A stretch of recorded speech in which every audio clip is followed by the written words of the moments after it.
Olá, eu sou Jader Marques, especialista, mestre, doutor em Direito. Eu sou graduado em Filosofia, sou o diretor da Escola de Criminalistas. Eu sou advogado criminalista. Esse aqui é o Mais Não Digo. A gente sempre deixa nesse início um pedido. Te inscreve no canal, curte as nossas publicações e compartilha com as pessoas que você acha que podem ter interesse nesse tipo de assunto.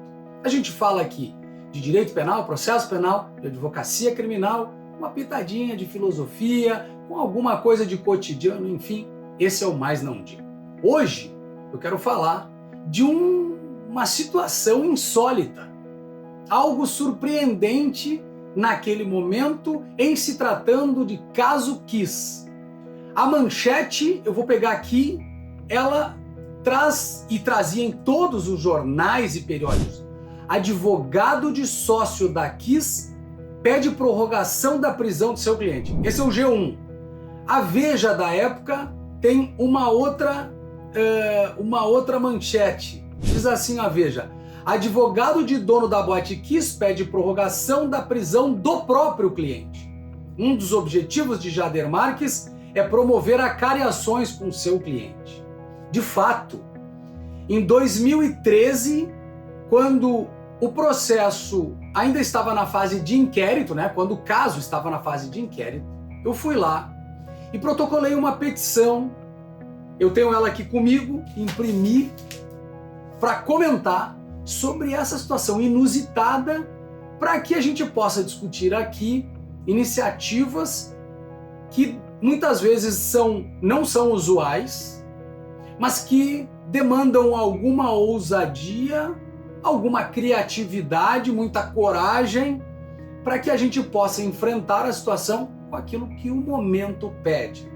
Eu não canso de dizer, quando falo na Escola de Criminalistas, a gente tem discutido isso muito na rede, nos nossos cursos em torno do processo e do Tribunal do Júri, que o advogado ele não dita para o caso aquilo que ele quer, aquilo que ele pretende.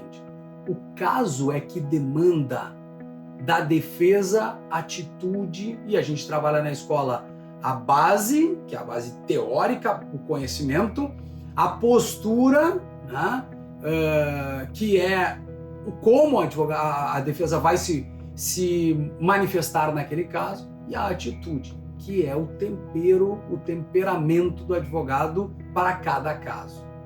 Base, postura e atitude. No caso Kiss, eu vejo o delegado de polícia se manifestando pelos jornais, e eu estou com a petição aqui, e eu coloquei trechos dos jornais. Eu vejo o delegado dando a entender nos jornais que não vai conseguir terminar o inquérito no prazo de 30 dias. Deixa eu situar para que fique clara a situação. Os réus foram presos na segunda-feira, o fato aconteceu de sábado para domingo. Na segunda-feira, a polícia se manifesta pela prisão temporária dos 4 réus. A acusação é de homicídio qualificado na modalidade de dolo eventual e tentativa de homicídio qualificado na modalidade de dolo eventual. Ali começa, no caso Kiss, o imbróglio do dolo eventual nessa tragédia, que até hoje é motivo de 11 anos de tramitação. A Polícia Civil queria prender os 4. A temporária só é cabível para fatos dolosos. Então, no auge daquele terror da tragédia, a dor imensa, Santa Maria revirada, a cidade estava do avesso, o país inteiro não acreditava no que via nos telejornais. O que fez a polícia? Escolheu 4 pessoas, 2 integrantes da banda e 2 integrantes da sociedade, da empresa, e pediu a prisão desses 4, prisão temporária por homicídio doloso qualificado. Por ser crime hediondo, 30 dias de prisão temporária. Isso deu para a polícia 2 caminhos, Deu fôlego para trabalhar, mas com 2 situações. Primeiro, os réus estavam presos, a comunidade toda poderia agora tratar das outras questões, porque a sede, né, de prisão, de vingança, de raiva em torno de alguém que pudesse responder por esse fato, era enorme. Se pedia quem são os culpados, quem são os culpados. Os noticiários mostravam uma casa que estava funcionando com a aquiescência do poder público, então ela tem proprietários, os músicos usaram o artefato, então também teria algum vínculo, mas a polícia cingiu nos 4. 30 dias para trabalhar, então 4 escolhidos estão presos. 30 dias para trabalhar, a polícia foi fazer o inquérito da Boate Kiss. 9 delegados, dezenas de policiais, de estagiários, de pessoas na delegacia de polícia trabalhando com jornadas extenuantes, porque milhares de pessoas foram ouvidas nesse inquérito.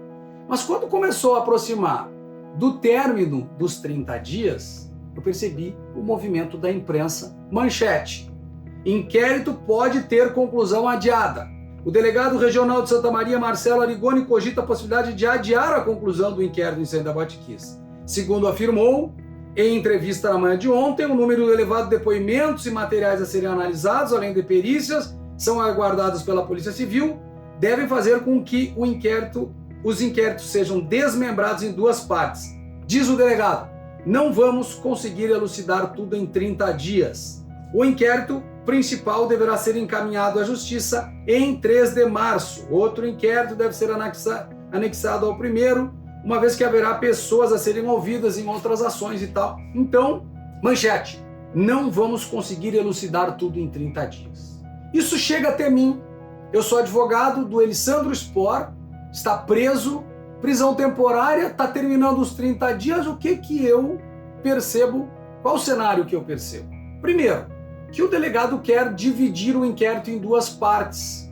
Isso provocaria uma resolução parcial e temporária em relação aos réus presos, mas a continuidade das investigações num segundo inquérito, segundo inquérito, foi uma proposta do delegado, pelo que eu entendi, uma ideia, né, desmembrar em 2, esse segundo andaria.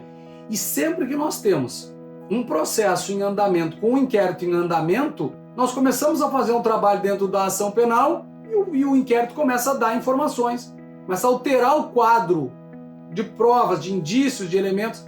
Então ficaria impossível trabalhar.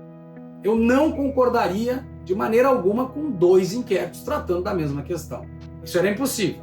Segunda situação é que, passados os 30 dias, a temporária chegando ao seu final, havia naquele momento o risco, e esse era o meu temor, da conversão da temporária em preventiva. Estava tudo encaminhado para que não fosse, não sendo possível concluir o inquérito, que se transformasse essa temporária em preventiva.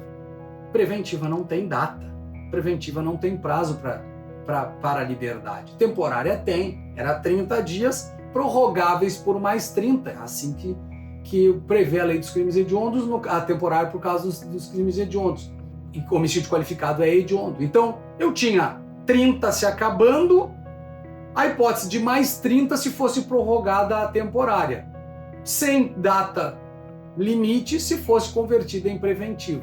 E essa hipótese de bifurcação do inquérito em 2. Nesse momento, eu vou ao juízo e digo o que gerou a confusão toda, a surpresa das pessoas e as manchetes. Eu digo que com o encarceramento temporário, e aí eu cito aqui o artigo 1º, caberá a prisão temporária quando imprescindível para as investigações do inquérito policial. Aí diz o parágrafo 4º, do artigo 2º, a prisão temporária sobre a qual dispõe a Lei 7960, nos crimes previstos nesse artigo, terá o prazo de 30 dias prorrogáveis por igual período em caso de extrema e comprovada necessidade. O juiz acolheu o pedido de prisão temporária, E aí o réu foi tirado do hospital, foi levado para a prisão em Santa Maria, estavam os 4 presos. E aí vem a minha ideia, que foi taxada de inusitada, para dizer o mínimo na época. O meu pedido, e eu quero pegar aqui para exatamente o que eu disse, né? Argumento um pouco, daí eu digo assim: com efeito, diante da necessidade de mais prazo para o encerramento do inquérito e para que não se alegue empecilho de qualquer natureza, Elisandro Calegaro Spor, por sua defesa constituída, com fundamento no parágrafo 4º do artigo 2º da Lei dos Crimes Hediondos, vem à presença de Vossa Excelência requerer a prorrogação da sua prisão temporária por mais 30 dias, permitindo à autoridade policial que promova as diligências e atos do inquérito ainda pendentes. E aí é que está, não é usual que a defesa faça um pedido de prorrogação. Mas então por que eu faço? Para que não houvesse a divisão do inquérito em duas partes, para que não houvesse a conversão da temporária em preventiva. Se prorroga, eu sei que eu tenho mais 30 dias. São 60 dias de prisão. Se converte em a temporária em preventiva, eu não tenho mais prazo para o fim dessa preventiva. Na verdade, ao fim desse meu pedido de prorrogação, eu faço, e aqui vem um dos pontos importantíssimos para a minha atuação como defensor nesse caso, mas para a proposta defensiva do meu cliente, eu faço um requerimento de acariação. Olha o que acontece. Os 4 estão presos. Há uma moça que trabalha na imprensa uma versão absolutamente incompatível com a verdade dos fatos, mas ela está lá dizendo uma série de inverdades em relação a Elisandro. E há também a participação de bombeiros e a participação de um engenheiro específico, no caso, que negava a existência de espumas na Boate Kiss. O meu pedido é, então, de prorrogação da temporária com diligências solicitadas por Elisandro. Quais são? A acariação com os co-réus, Marcelo e Luciano. O que queria Kiko com isso? Queria mostrar que em nenhum momento estas duas pessoas solicitaram a ele autorização para usar fogos de artifício, artefatos pirotécnicos dentro da Kiss.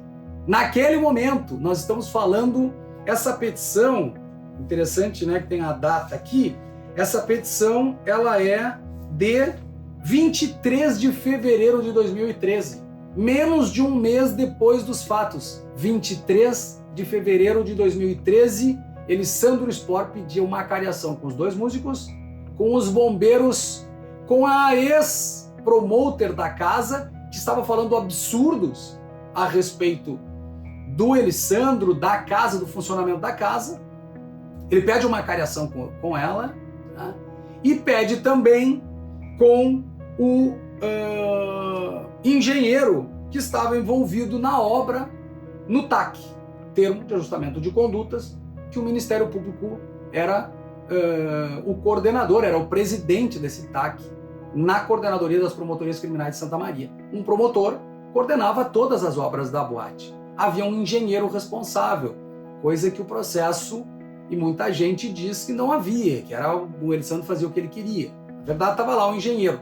E ele quis acariar com todas essas pessoas. A prova do processo ela não alcança a mídia, e não alcançando a mídia, ela não alcança a sociedade, as pessoas. O que aconteceu no caso Kiss não chega ao conhecimento da sociedade, porque o processo é imenso, é vastíssimo. Há um sem número de situações desse tipo, e eu quero aqui, no Mais Não Digo, nessa oportunidade que eu tenho de expor para a comunidade da advocacia criminal, mas também para a comunidade como um todo, questões que são às vezes tratadas de um modo diferente pelos órgãos de imprensa. Naquele momento, fevereiro de 2023, a imprensa noticia algo que parecia esdrúxulo, equivocado, parecia uma estultice, uma maluquice de um advogado. Como pode um advogado de defesa querer a prorrogação da prisão do seu cliente? Advogados só pedem a soltura, nunca pedem a prorrogação da prisão. Pois bem, eu quero com isso deixar aqui marcada uma questão que é fundamental. Nós precisamos ter consciência daquilo que estamos fazendo. Essa consciência vem da segurança técnica do que nós estamos propondo. Vejam, eu estou fazendo pedidos com embasamento teórico, desculpe, com embasamento legal, mas por detrás disso há uma questão teórica importante. A temporária tem 30 dias.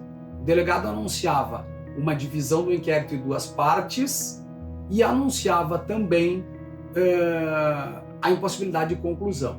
O que está vindo por aí? E aí a gente fala em advocacia artesanal, cuidadosa, focada, estratégica. O que está vindo por aí? Uma divisão do inquérito em 2 e a conversão para preventiva. Com esse pedido, eu pressiono a autoridade policial. Qual foi a resposta dos órgãos de acusação? Ministério Público, e aí entrou, enfim, os bastidores a gente não consegue efetivamente delimitar de uma forma clara, mas houve uma pressão sobre a polícia para que concluísse imediatamente o inquérito. E assim foi que a exigência de uma manifestação da polícia acabou vindo. Eu não consegui evitar o que acabou efetivamente acontecendo, que foi a conversão em preventiva, mas a minha atitude evitou a divisão do inquérito em 2 partes e a entrega de uma parte desse inquérito. Ficou concentrado no mesmo ato. É verdade que isso foi convertido em preventiva, não consegui evitar essa segunda parte, mas uma vez convertido em preventiva, agora eu tinha uma prisão que estava estabilizada como preventiva, um inquérito que estava findo, veio o nosso habeas corpus das defesas e nós acabamos obtendo a liberdade dos réus. Não foi, portanto, de toda equivocada, na minha visão. Era o que me cabia fazer naquele momento. Mas é importante que muitas vezes a gente tenha coragem para tomar certas medidas dentro do processo que não são medidas usuais. Não é o feijão com arroz que todos fazem. Aliás, uma advocacia criminal focada no resultado, ela passa muitas vezes por uma dose de ousadia, de criatividade, de coragem, mas tudo isso sempre orientado por uma técnica e por uma convicção muito forte. Claro, nós não temos a solução desde antes, porque a verdade é o feito, mas a gente consegue projetar isso, a gente consegue trabalhar com as variáveis e a partir disso escolher um caminho e ter firmeza de propósito para levá-lo até o fim. Espero que esse caso é um caso, mais um dos casos que desse processo que depois de 11 anos, né, tem tanta história. Espero que esse caso sirva para que na tua tomada de decisão dentro de um processo, tu entendas que nós não trabalhamos com a curtição, com o entendimento, com a compreensão, com os likes da vida das redes sociais ou da vida social levada basicamente hoje em dia nas redes sociais. A gente trabalha com um projeto de defesa que é técnica, dogmática e jurisprudencialmente estruturado. Nós forjamos o nosso projeto de defesa na nossa convicção do que é certo, apoiado numa boa técnica e numa boa dogmática. O que eles vão pensar disso daí não é problema nosso. O que a gente quer, os caminhos possíveis é que determinam a tomada de decisão. Espero que tenha sido útil esse conteúdo. Fica sempre o convite de curtir, compartilhar e de se inscrever aqui no nosso canal. Mais não digo.